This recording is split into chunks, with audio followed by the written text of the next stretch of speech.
Sunday special লাঞ্চে এমন একটা রেসিপি থাকলে আর অন্য কোনো রেসিপির প্রয়োজনই পড়ে না। হ্যাঁ বন্ধুরা, আজকে বানিয়েছি চিকেন দো পেঁয়াজা। তাহলে চলো দেখে নাও কি করে বানালাম। এখানে আমি 750 গ্রাম চিকেন ভালো করে ধুয়ে জল ঝরিয়ে এই বোলের মধ্যে নিয়ে নিয়েছি। এবার এর মধ্যে শুকনো উপকরণগুলো দিয়ে দিচ্ছি। দিয়ে দিলাম লবণ, দিলাম হলুদ, এবারে দেব লঙ্কার গুঁড়ো। এবার এই শুকনো উপকরণগুলো ভালো করে চিকেনের সঙ্গে মাখিয়ে রেখে দেব 15 থেকে 20 মিনিটের জন্য। আমি নর্মাল একটা ঢাকা দিয়ে মিনিট 20 রেখেছিলাম, তোমরা চাইলে ফ্রিজেও এটা রাখতে পারো। এবার গ্যাসের মধ্যে একটা কড়াই বসিয়ে দিলাম, দিয়ে দিচ্ছি 4 টেবিল চামচের মতো রিফাইন্ড অয়েল। অয়েলটা একটু গরম হয়ে গেলে দিয়ে দিচ্ছি কয়েকটা গোটা গরম মশলা ফোড়নে দিলাম। এবার দিলাম 1 চামচ জিরে আর 2টো শুকনো লঙ্কাকে মাঝখান দিয়ে ফাটিয়ে দিয়ে দিয়েছি। একটু নাড়িয়ে চাড়িয়ে দিয়ে দিলাম 2টো তেজপাতা। এবার ভালো করে ফোড়নটাকে নাড়িয়ে নিলাম।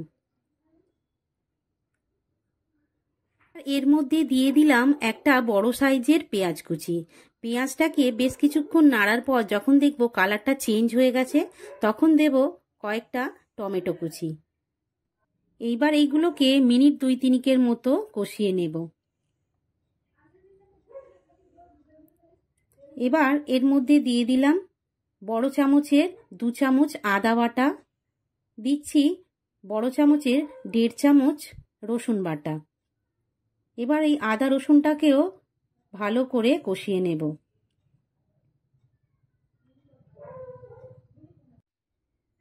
দিয়ে দিচ্ছি 1.5 চামচ কাশ্মীরি লঙ্কার গুঁড়ো। লঙ্কার গুঁড়োটাকে দিয়েও ভালো করে কষিয়ে নেব। এবার দিলাম টক দই। আর বন্ধুরা, টক দইটা দেওয়ার সময় আমার ভিডিওটা অফ হয়ে গেছিল, তাই তোমাদের দেখাতে পারলাম না। আর দেখো, সব মশলাটাকে আমি বেশ কিছুক্ষণ সময় ধরে ভালো করে মাখিয়ে নাড়িয়ে চাড়িয়ে রেডি করে নিয়েছি। এবার এর মধ্যে দিয়ে দিলাম 2টো চিরা কাঁচা লঙ্কা। এবার আগে থেকে ম্যারিনেট করা চিকেনটা আমি ঢেলে দিলাম। এইবার চিকেনটাকে ভালো করে মশলার সঙ্গে নাড়িয়ে চাড়িয়ে কষিয়ে নেব মিনিট 5-7।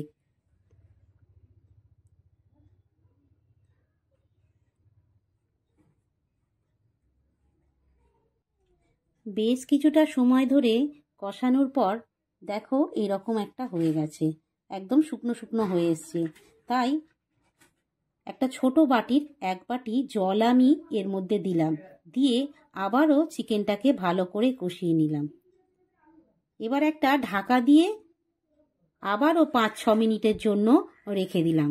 এবার ঢাকাটা খুলে দেখাই তোমাদের, চিকেনটা দেখো কতটা সুন্দর কষানো হয়েছে। এই পর্যায়ে গ্যাসের ফ্লেমটাকে একেবারে লো করে দিয়ে আবারও ঢাকা দিয়ে চিকেনটাকে কিছুক্ষণের জন্য আবারও হতে দেব। এবার গ্যাসে আরও একটা কড়াই বসিয়ে দিলাম। কড়াইয়ের মধ্যে দিয়ে দিচ্ছি 3 টেবিল চামচের মতো রিফাইন্ড অয়েল। দিয়ে দিলাম ডুমো করে কাটা টমেটো।